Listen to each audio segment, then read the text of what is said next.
Welcome to the Michigan Man Podcast on Wolverine Sports Radio, a member of the V-Sporto Network, and in partnership with SB Nation's Maize and Brew, for Wolverine fans from coast to coast. Go Blue and welcome to the show. Mike Fitzpatrick here with you on this week's edition of the Michigan Man. Joining me on our game day segment this week will be recruiting analyst Steve Lorenz from 24/7 Sports with his thoughts on the class of 2017. First, a few news and notes to get us started. The signing of the Stars last week was not as star-studded as last year's, but was still unique and got Michigan great media play nationwide. It also netted our best recruiting class of the modern era. Now, what does that mean? As Bo used to say on National Signing Day, when asked how good his class was, I'll tell you in 4 years. Here in the southeastern Michigan area, winter has been gray and dreary, but hardly what any of we Michiganders would call a hard winter, at least not yet. We're about to get a hint that spring is not that far away. This weekend, Michigan softball opens the season with 5 games in the Wilson D. Marini tournament down in Tampa. There are only 4 seniors on this year's team, but we know this. Coach Hutchins has stocked the shelves with plenty of talent. The fun begins this weekend. Baseball will open in Port St. Lucie next weekend with a 4-game set against Seton Hall. Michigan basketball has 7 games left on the regular season schedule. Tonight, Tuesday, we're at home for a national game against Sparty. At 14-9, I would think we need to go 5-2 down the stretch, and even that might make us a bubble team. The way this team is playing right now, it is hard to imagine. The game tonight tips at 9 p.m. on ESPN. Then it's off to Indiana for a game against the struggling Hoosiers this weekend. John Beilein's teams traditionally get better late in the season. Let's hope that holds true this year. Jim Harbaugh has put together back-to-back recruiting classes that are loaded with talent, which is good because we are losing a boatload of it to graduation and what could possibly be a record-setting number of players drafted. On today's Game Day edition, Steve Lorenz from 24/7 Sports joins me with his thoughts on the class of 2017 and how soon they will make an impact. Here on the Michigan Man on Wolverine Sports Radio, a member of the V-Sporto Network and in partnership with SB Nation's Maize and Brew.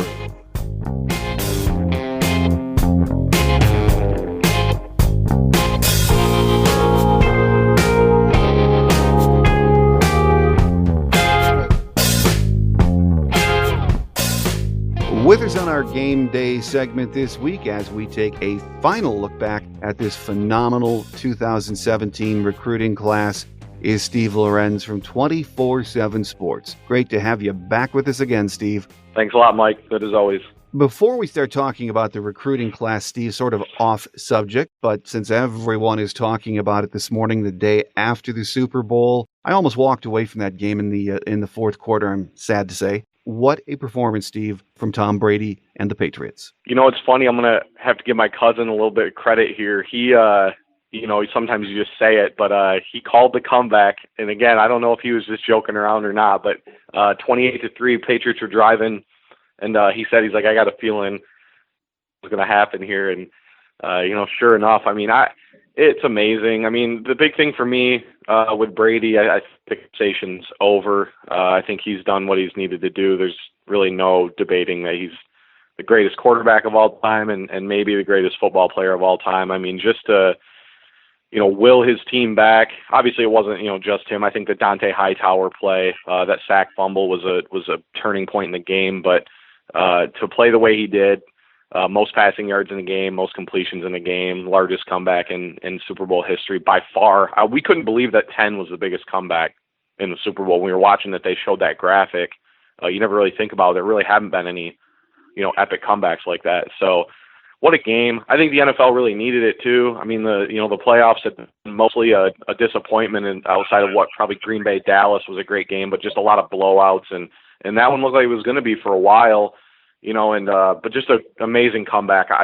The only thing I can't believe, I think the stat was that Atlanta only ran the ball like 5 times total after they got out to a 28-3 lead, which when you consider how well they had been running the ball throughout the game, is just kind of mind-boggling. So, Atlanta gifted it a little bit, but New England took advantage, and Brady, Edelman, Hightower, like I said, just amazing performances across the board. Absolutely incredible to watch. I know my wife was, she's not a huge football fan, was sitting there watching the game with me and said, "Do you think this will be it for Tom Brady? I mean, what more can he do?" But, when you talk to people that know Tom Brady, they say he's not done yet, could play another 5 years, which is unbelievable. I don't think I mean, if you're playing at that level, one of the only, there's every once in a while you'll see guys that'll call it quits when they're playing at a high level. But one I always think of is Nick Lidstrom, who probably could have played a few more years for the Wings at the level he was playing when he was done, but decided to, hang him up while he was still playing at a high level. Barry too, but I think Barry was a little bit different. Just Barry's always been a different guy. But with Brady, I don't really see what's the reasoning. I mean, really, I think the Patriots should be the favorites going into next year too. Like, why not make a run at number 6? And you think about the 2 fluke plays and their losses against the Giants. I mean, he's that close to having 7, which is just, incomprehensible, really. So I don't see any reason for him to stop, but I'm not him. Obviously, the one thing you saw yesterday, I think as he's come along, gotten older, I think the family angle has become more of a part of his public life, and he loves his family. I think this was I think they said yesterday his mom, it was the first game she had been at for a long time or something with him. So, I think, you never know how much of a factor that type of stuff will play into. But if you're talking about level of play, I mean, he's still playing at a higher level than anybody else right now, really. It was a great game, great for Patriot fans, great for Michigan fans, and I'm sure we'll see Tom back possibly again in the Super Bowl next year. Let's talk about recruiting now, Steve. We'll get right to the meat and potatoes of things. For the second year in a row, Michigan got great publicity with the signing of the Stars show, day, whatever you want to call it. It was different from last year's, but it was still quite unique, wasn't it, Steve? Yeah, it was, and I actually like the way they did it this year with keeping it sort of in the family, the Michigan family. With like Coach Hutch and Coach Plocky, and having like university-related figures involved, like former players out on the stage, like talking about the new signees and that kind of thing. I thought it was really well done. Like I said, if going forward, I think I'd like to see him keep it that way. I mean, the celebrity angle was really cool in the first year, and it got a ton of attention. But I like the idea of keeping Michigan involved. And one thing I really liked, people maybe noticed, I'm sure some did, but along the bottom line throughout the entire event, they were showing all the recruits Michigan's recruited in every sport. Which was really cool to give all of those other players and those high school players and their families, like, it's not much attention, but it's more than what they ever would have gotten otherwise. So, I thought that was really, really cool. And, 11 really, really great kids too that they're bringing in as far as the early enrollees. It was nice to listen to them, get to talk a little bit. And these kids are more and more comfortable on the mic, like every year. It's pretty neat to see that. So I thought it went really well, though. Well, it was another unique day in what has become such a huge day for college football fans and for not only these recruits, but future recruits. But isn't there some talk, Steve, I was reading here and there in the last couple of months that the NCAA is going to maybe go with an early signing period. And days like this, the commitment day might eventually just go away, big days like this? Yeah, it sounds like it's possible. I'd be interested to see what changes with it. I get the sense that some things would change, but I don't think it'd be the big sweeping changes that some believe. Now, would it eliminate maybe, like what we had on Wednesday? Possibly, which would be nice at least for what I do, because those days are really hectic. But, as far as how it will affect like the way teams recruit and stuff, I think one thing it'll do with an early signing period is schools will be more apt to standing behind scholarship offers. They might not throw offers out that they're not serious about. Sometimes they'll offer a kid just to get into the race type thing, and that kid might not be as that level player. Michigan offers scholarships to almost more players than any other team in the country right now. So Michigan might be one of those teams affected by it, because you can't do the push and pull when the kid can sign his papers that much earlier. So little stuff like that. That's what I'm interested to see if this does go through all the way. I'll be interested to see what happens, but I don't think it's really going to affect too much. In the macro idea, I think it'll be more micro style like changes and stuff. Well, most of us know by now who the 30 commits are. We've seen the list. We've been following this a long time. It seems like it is such a long process, and you know better than anyone else. So let's just take a look at this class by the numbers. Some interesting numbers associated with this class, Steve. One of which, the first surprised me. 3 5-star recruits, the most ever in a single recruiting class for the Wolverines. I would have thought we'd done it before, so that number did surprise me. I was surprised too. You go back to I want to say it was 03, 04. I think 06 was a really nice class. But this is the thing is Harbaugh's brought it to a different level for them. He's attracted an elite level of talent from different areas, and they get 3 5-stars in one class. I want to say they were in great shape for Isaiah Wilson for a long time too. Could have been a fourth, so really really close there. And Najee Harris you could throw in there as well. So they almost got a handful. I think my thing is as long as they keep winning and as long as they keep producing pros, we'll see in April in the NFL draft. Then I think multiple 5-stars in each class is going to start to become more and more commonplace. So 3's nice. Like I said, I bet they probably want a couple more of those that they missed on, but it's a good foundation. I mean, the statistics show, at least with the composite, if it's a composite 5-star prospect, the odds of them at least being a very productive college player are very high. So you get, some high impact players who could potentially play early and, make an immediate impact. Another number that somewhat surprised me was 4. Michigan signed the consensus top 4 players in the state, and those were Peoples, Jones, Ambry Thomas, Joshua Ross, Jalen Kelly Powell. Very impressive. And of course, Jim Harbaugh, since he got back here, we talk about that recruiting net that he's throwing out there, not only in Michigan and Ohio. Look at all the states he picked up players this year. Still very, very important to get the best right here, isn't it, Steve? Yeah, I think it was a storyline that was properly measured earlier on, and then I think it got kind of forgotten near the end of the process here. You can't understate what they brought in, as far as the in-state guys. I mean, you didn't mention Corey Malone Hatcher or Deron Irving Bay, who I think is one of the top 5 players in the state. So what they did, to take advantage of Michigan State having an off season while holding the Ohio States and Notre Dame's at bay, because that's kind of the one thing everyone thinks Michigan or Michigan State, but Notre Dame, Ohio State can usually come in and get 1 or 2 of those guys, and they were able to hold them off from across the board. So I think it's a huge move for them. I think getting a guy like Ambry Thomas is probably somebody in the last 5 or 6 cycles before probably would have been signed with Michigan State. So to win that recruiting race, I think was really one of the 2 or 3 biggest wins for them on the recruiting trail. So yeah, keeping them in state is good, especially again, the one thing too, this in-state crop in 2017, one of the strongest, in a long time, and that doesn't even includes guys that Michigan didn't sign, talk about a Hunter Rison out of Ann Arbor. Skyline, I think, was a nice sign for Michigan State.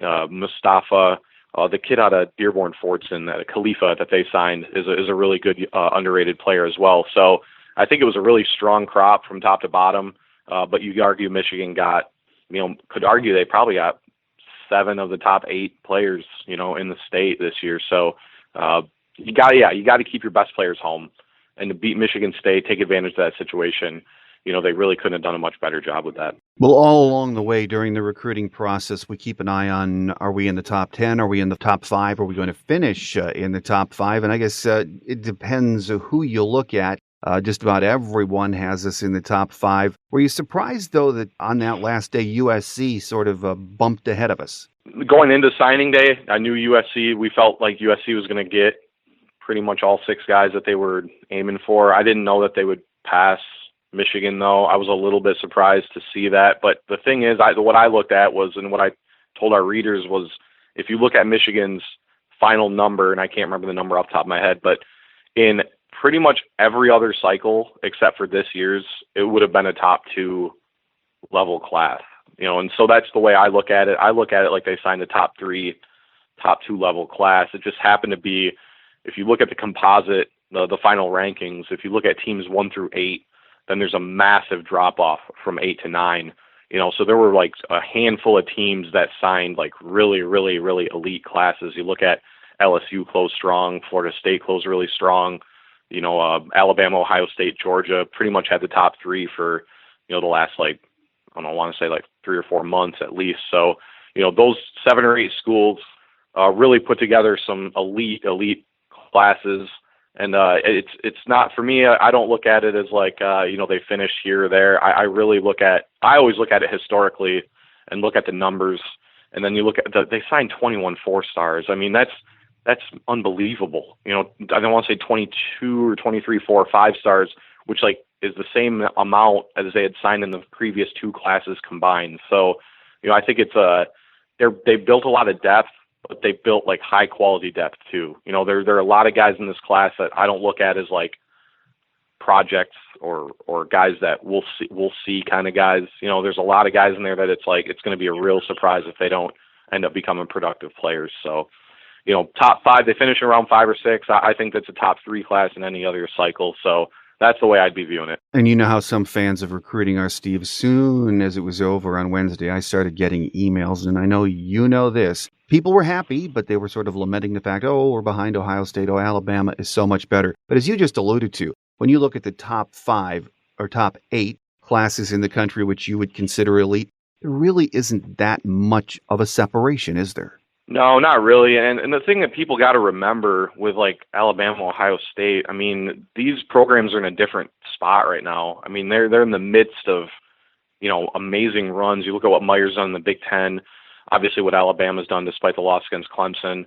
I mean, these programs are at a different place right now than Michigan is. I think the fact that Michigan's recruiting at the high level they are, when they've had 2 10-win seasons, which is great, but they haven't really accomplished some of the big things that Harbaugh or any other coach, wants to accomplish. So it's kind of like, once they get to that level, then you'll see them at the very, very top, year in and year out. I think 18 is a class where they have a shot to be up there somewhere, just because, always a potential for another great season. But again, they're going to put so many players into the draft, and I think it's going to make such a huge impact on that class. So, it's one of those things where you got to kind of have some perspective about it, because Alabama's had the number 1 class for who knows how long. I don't even remember at this point. It's like 8 years in a row, something ridiculous. And then Ohio State, again, they put how many kids in the NFL draft last year, and they had a national title the year before that. I mean, kids are going to play for schools like that. I mean, it's just, if you're a kid, why wouldn't you? Why wouldn't you at least consider those schools, right? So, Michigan's recruited pretty much at a not quite equal level with them, but about as well as you can do given the circumstances or given the context of where each respective program's at right now. With us here on our Game Day segment this week, as we take a final look back at the class of 2017, is Steve Lorenz from 24/7 Sports. Steve, Michigan had 4 players who I should say were ranked number 1 at their positions. Peoples Jones, Anthony, and the IMG Academy Center's Cesar Ruiz were all number 1 at their positions and rivals. And Brad Robbins, that was a surprise to me, the Westerville South kicker. According to Corn Blue Kicking, he's rated the number 1 punter in the country and fills a big need. I don't know if we've ever done that before, Steve, looking back, for players ranked number 1 at their positions. No, and then those are guys pretty much there's others, but Peoples Jones, Ruiz specifically, is early enrollees, guys that can make an impact like on day 1. And Anthony, Drew Singleton at linebacker. So the other thing too, Mike, I want to say they signed the number 1 player in New Jersey, Iowa, New Mexico, Rhode Island, Connecticut, Michigan. I want to say there might be another state in there somewhere. So it's such a diverse but elite class, both by position and by the geographical landscape of where they recruited. I mean, Texas, Florida is always, they got Aubrey Solomon out of Georgia, even the punter. Yeah. Even Brad Robbins out of Ohio. I mean, guys from all over the country. So, it's just a situation where these kids know, there's an opportunity to play early. Some of these guys look at the depth chart, they see what Michigan was losing.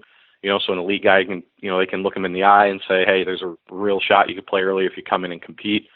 And then also, again, Harbaugh produces pros, and that's what these kids, I still think that's the biggest thing a kid wants is to get a good education and go to the pros eventually. So not really a surprise to me. The guys that you mentioned too, pretty much were Michigan locks. The Brad Robbins thing was a last minute situation. I think they figured once they missed on Mekhi Becton I figured they thought they had another scholarship open. Instead of maybe reaching for an offensive lineman that was lower on their board, they'd use the scholarship on a punter, which, was a little bit of a need for them. So I thought that was a nice, kind of one of those pickups. It's never going to get the publicity that an Aubrey Solomon is because he's a punter, but punters, like, field position is so important to these coaches and coaching staffs. Like, that's kind of one of those, like, really nice wins for them that they could have just banked on until signing day, offer him a scholarship, and then bring him in. I mean, I know they're really high on him, high enough to offer him, obviously. So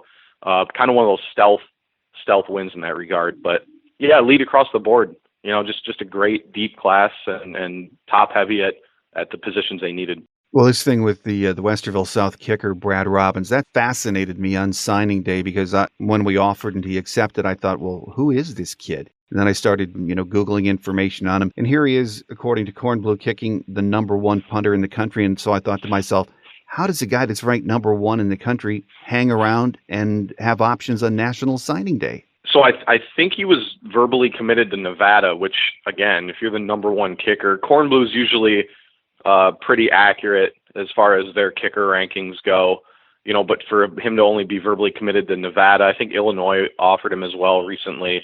But that's where Michigan's going to speak volumes, though. I mean, a Michigan offer holds so much weight. There are a lot of other schools I imagine he could have been committed to where Michigan, could have flipped him on the last day. So I think it was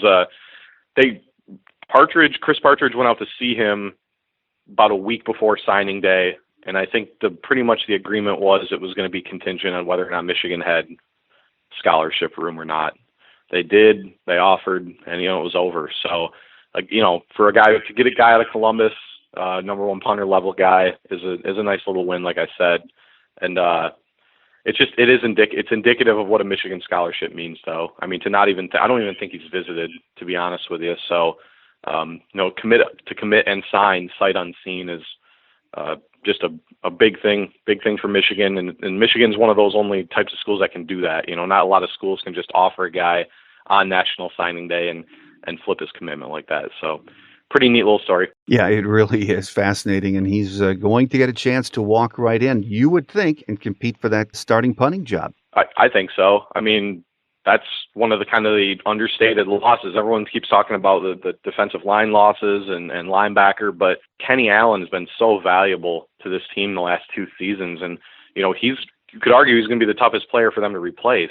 And I think that I absolutely think that Robbins could come in and play right away next year. I think the other guys they have, like Tice and is it Foog, I think are both like preferred walk-ons or walk-on level players. So to offer guys scholarship means, hey, they think this guy is capable of coming in and playing right away. So, that's, again, I always say this during the season too. Like when we're doing just team-based stuff, it's nobody ever wants to talk about how important special teams is, and it is so pivotal to the success of a team. It always gets understated, which is why a guy like Brad Robbins is a guy you could argue could make the earliest impact of anybody. If he comes in and showcases what the coaches have seen in him on film and in person. So, yeah, it'll be really interesting to see if he walks in and plays right away because the need's there. Like I said, as much as it is any other spot where they're losing guys, it's as big as need as those are. Absolutely, and I'll get off the punting thing in a second here, but I remind fans, you mentioned how important Kenny Allen was to us last year. Just think back to the Ohio State game, how many times he buried them in bad field position. It was most of the game. He made a huge difference in that game. Absolutely. I mean, never mind even with the punts, but in his field goal kicking too. I mean, I don't think he missed after the Wisconsin game. Think about the kick at Iowa. Mm-hmm. It was a kick that could have won him the game. Should have really, if you look at the way the game played out, should have won them the game. I mean, that was in freezing cold weather. The ball was probably like a rock when he kicked it, but he sunk it from, was it like 50 yards out or so?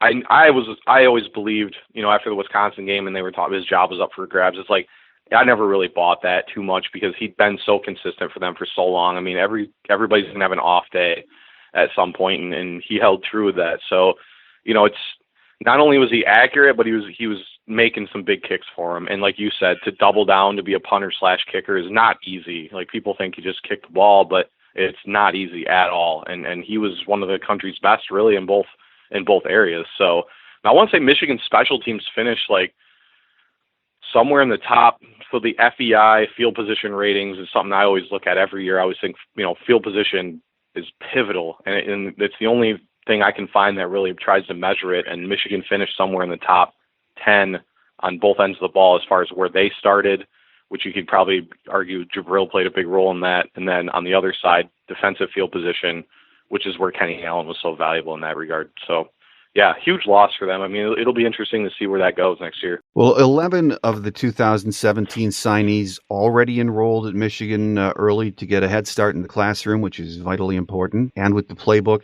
these guys are going to be able to play in the spring game, even go on the team's spring trip to Rome. And you really can't understate how important that is, can you, Steve? No, not at all. The biggest thing, too, I think, as far as being able to enroll early is the idea that these guys can acclimate themselves to the campus life, too. I mean, that's something that people don't really talk a lot about, but, being a student athlete and managing your time between the classroom and the field is not easy. It's not easy to learn. It's not easy to figure out. And so these guys get a little bit of a head start in that regard to acclimate themselves to a regular class schedule and getting their homework done at what time and working out and stuff like that. So I always feel like that's one of the more understated, values of getting these guys in early. But obviously, learning the playbook, getting in the weight room with the team, learning the workout regimen, the nutrition aspect of everything, is really, really huge too. And I mean, there's a reason schools try to get as many guys to enroll early as they can. I mean, there's a lot of value into it, and Michigan needs, you could argue they might almost need a couple of these guys to come in and at least make some kind of impact right away. So, to get 11 of them on campus was really, really big. I got to say, it's probably the most they've ever had enroll early, probably by far. I think maybe last year probably was the second most. So, it's 11 guys, 5 or 6 of which are guys I think could make an immediate impact for them. So, really big deal. Well, Steve, let's talk a minute about a position group on this team in this recruiting class that just jumps off the page at me, and that's wide receiver. I cannot believe what a haul. To me, I couldn't believe you could talk 4 kids of that caliber all into coming in the same class. You wonder, are there going to be enough balls to throw around to these guys? That will be interesting to see. And the funny thing is, I think you could argue maybe Peoples-Jones, Tariq Black, somewhat similar style players. That Donovan's a little more athletic. I think Tariq's a little bit better at maybe high pointing the ball, in the red zone. But Oliver Martin, Nico Collins, Brad Hawkins, I mean, they're all kind of different style receivers. I mean, it's a very unique group where I think they can find a role for each one of these guys. But yeah, it'll be interesting to see, how they distribute it or how the wealth gets spread around, because one thing I know about covering wide receivers as long as I have is they want the ball, so it's going to be really interesting. I thought the fact that they got back in on Oliver Martin and signed him was massive. I mean, that was such a huge, I think I'm such a believer in his game. We are at 24/7 too. I think we have him in the top 50 overall. We have him ranked like 47th overall, which is a lot higher, I think, than the other recruiting services. So, we're big believers in his abilities. I watched him for a week in San Antonio. He has a very smooth, fluid style to his game. And the one thing, too, about Martin specifically, he's super, super tight with Dylan McCaffrey. The two were inseparable down in San Antonio for the Army Bowl. I almost kind of think at the Army Bowl is kind of where Michigan picked their interest back up a little bit in him. So, you had Nico Collins in, too. My thought was when they started to push for Oliver Martin, that probably meant that the Nico Collins to Georgia stuff was legit, and which had kind of been heading that way for a little while. But Nico, really a limitless ceiling in my opinion too. 6'5", can move. He didn't have the greatest senior year, but I don't think that takes away from what kind of player he is in any way, shape, or form. It was a nice win. Again, you get a kid out of Alabama. I know they kind of led for him throughout, but it's still a significant win. And he's a true red zone target. I mean, he's a guy that you throw the ball up to and let him do his thing. So really diverse but elite group of kids. Even Brad Hawkins. Watch Brad Hawkins' film. I mean, it's unreal. I think we had him as a 3-star, but more of because of the prep school thing. Prep school guys are rarely ranked like 4 or 5 stars. I don't know the logic behind that. I don't really do the rankings. So, but that's where he was at. But his film's amazing too. I mean, you're seeing him like jump over people and like do all kinds of stuff. So, you can't forget about him. He's always kind of the forgotten guy, but really another, potential stud for them. It's one of the storylines of this class that'll be interesting to see play out is who emerges out of that group, or how each guy ends up, performing in Ann Arbor. And how quickly some of them emerge. I mean, we have some receivers coming back. How good they're going to be, we don't know. But this has now become, at least talent-wise, a very deep position.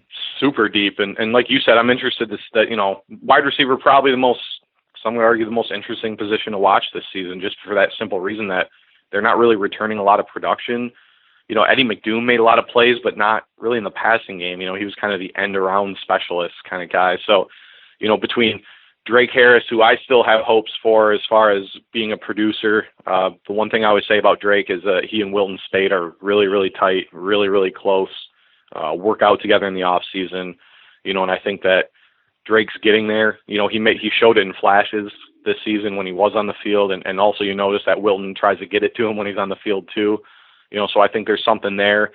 And then you got Mo Ways, you got Nate Johnson is another one I think who could make an impact this season, and then also Kekoa Crawford as well. So there's guys out there, and it's just going to be interesting to see who does emerge out of that group. But make no mistake that it very well could be a Donovan Peoples-Jones or Tariq Black or Oliver Martin, how quickly they get acclimated and how ready they are physically. Well, we shall see. We have time to let that develop. One of the position groups that I don't know if people have a little angst about or were a bit disappointed was the running back position. There was a lot of focus on, we know, Najee Harris, but we have Omari Samuels coming in from New Mexico, who just you don't hear people talk a lot about. I know when you read his numbers, impressive. He had 44.5-inch vertical jump at Nike's testing camp, the Dallas Regional last year. And then we've got Kurt Taylor, who looks like a very solid prospect. So overall, I'm not one of those that's disappointed. It looks like we got two solid kids with the Samuels from New Mexico, who might be a sleeper.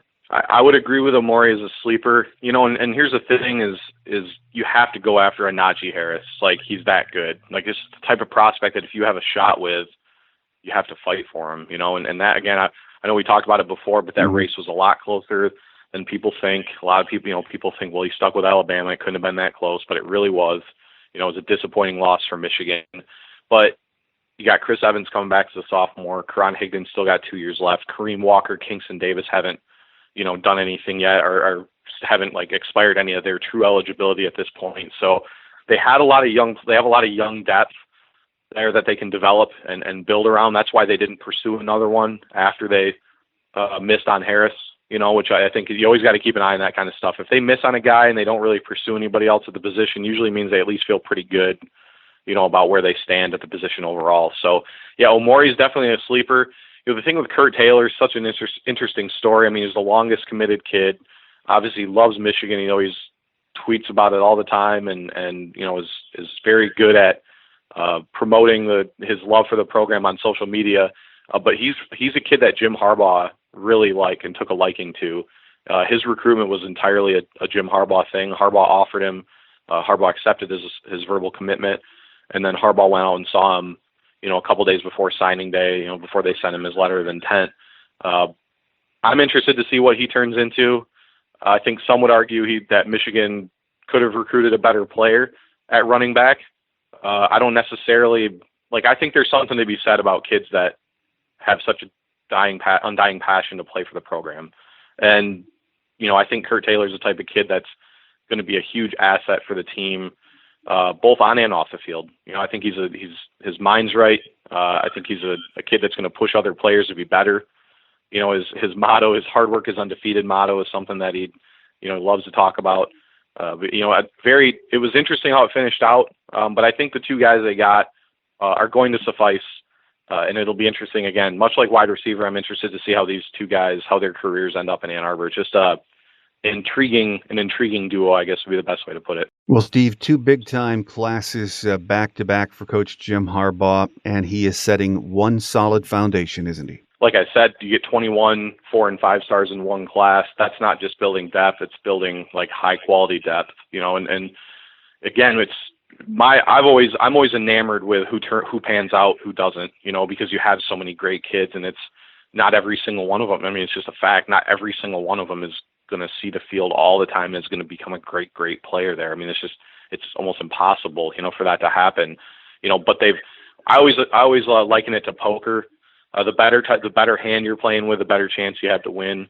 And Michigan's building a nice hand. I mean, these two classes give them a chance to, again, in April, they'll get a lot of kids drafted, and it'll give them a shot to start to maybe look at 2018 and say, we only want to take the best of the best. It's not about building depth anymore. It's about bringing in as many elite prospects as we possibly can. So, I mean, I thought they did a great job shoring up the defensive line, especially in this class. Wide receiver too, like we talked about, but really pretty much across the board. I mean, you could argue that they shored up and have gotten better. Well, as you said, we wrapped it up for 2017, and now we turn our attention to the class of 2018. So just a final thought, Steve. How much smaller do you think this class is going to be? It should be smaller. I'd be very surprised if it was not smaller than this class, especially. I mean, it's one of those things where we might not know the answer until signing day next year. You look at the Brad Robbins thing. I mean, they could have easily signed 29, but they decided to offer one more kid on signing day. So that's always how it goes. But 20 has kind of been the baseline number that I'm operating on. But again, I mean, you never know how much attrition is going to take place, from here until next year. So I 18 to 22, but probably more towards the 22 side, just based on attrition history under Harbaugh-led teams, and also too, how many elite guys are going to want in? Because it's hard to turn these kids down. If they get, who knows if they got 3 5-stars this year. If you got 4 that want in, and he's the last guy that wants in, like, you're going to find a way to get him in. So. It's always push and pull, but I say 18 to 22 with more shading towards the 22 side of things. Well, with us today in our Game Day segment, as we've wrapped up the class of 2017, has been Steve Lorenz from 24/7 Sports, who has been joining us all year as we keep track of this, because Steve knows you do it every day, Steve. People can't get enough of the recruiting talk. So next month, we're going to turn to the class of 2018, because everyone wants to know about that already. So we will get you back on and start looking at that next class of 2018. And as always, we thank you for your time, and we look forward to the next visit. Thanks as always, Mike. Appreciate it. Quick Hits is next as we wrap it up for another week here on The Michigan Man on Wolverine Sports Radio, a member of the V Sporto Network, and in partnership with SB Nation's Maize and Brew.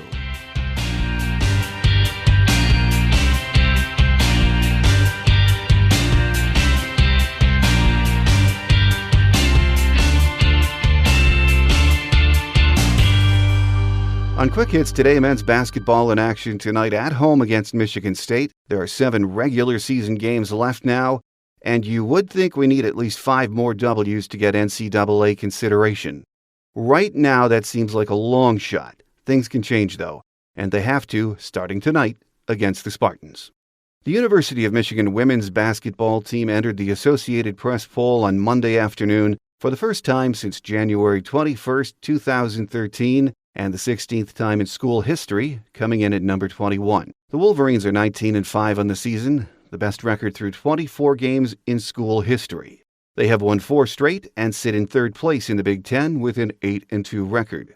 This marks the 3rd AP poll appearance under Coach Barnes-Arico. The USA Today Coaches Poll will be released today, Tuesdays when we're recording. Michigan was just outside the top 25 in last week's Coaches Poll, with its 62 points leading others receiving votes. Michigan will be back in action tomorrow on Wednesday, traveling to Purdue to take on the Boilermakers at 6 p.m. U of M's next home game is on Sunday against Wisconsin at 2 p.m. Hockey held a 5-3 lead late into the second period before being defeated by Ohio State 6-5 on Saturday night at Yost Ice Arena, splitting the weekend series with the Buckeyes following a 5-4 win on Friday night. The Wolverines will play Michigan State for the Iron D Trophy on Friday at 7:30 p.m. at the Joe Louis Arena. After the duel in the D, the two teams will head back to Ann Arbor for the series finale on Saturday night. U of M is 9-13-2 overall, 2-7-1 in the Big Ten heading into this week's action. Believe it or not, Coach Hutchins and Michigan softball will get the season started this weekend in the Wilson D. Marini Tournament in Tampa. On Friday, they will play Delaware and St. John's. Then on Saturday, their first big test of the year, an 11 a.m. matchup with Florida, followed by an afternoon game with the University of South Florida. On Sunday, Michigan will wrap up the opening weekend against Illinois State. The Wolverines have only 4 seniors on this year's team, but plenty of young talent. This much we know. It's not a rebuilding year, it's a reload year. It's good to have softball back on the scene. Coach Bakich and Michigan baseball will get their season started next weekend down in Port St. Lucie, where they'll play a 4-game set with Seton Hall. If you get the show from iTunes, please take a minute to rate or comment on us. Our free show app is available from the Google Play and iTunes stores, and you can also find us on iHeartRadio. Just do a search for The Michigan Man and add us to your favorites. Thanks again to Steve Lorenz from 24/7 Sports for joining us to recap the great football class of 2017. He'll be back again next month as we, you guessed it, start looking at what's happening with the class of 2018 already. That will do it for this week. Thanks for joining us, and please tell your friends and family about the show and join us again next week. I'm your host, Mike Fitzpatrick. Have a great Wolverine week, everyone. Until next time, take care, and as always, go blue.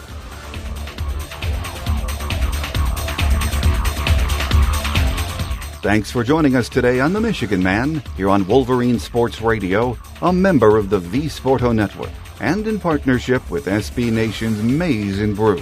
Our listener lines are open 24/7 for your calls at 313-263-4842. That's 313-263-4842. Or email us at themichiganmanpodcast@yahoo.com. That's themichiganmanpodcast@yahoo.com. The Michigan Man Podcast is produced at the studios of Robin Lynn Productions, Allen Park, Michigan, and is not affiliated with the University of Michigan. Go Blue!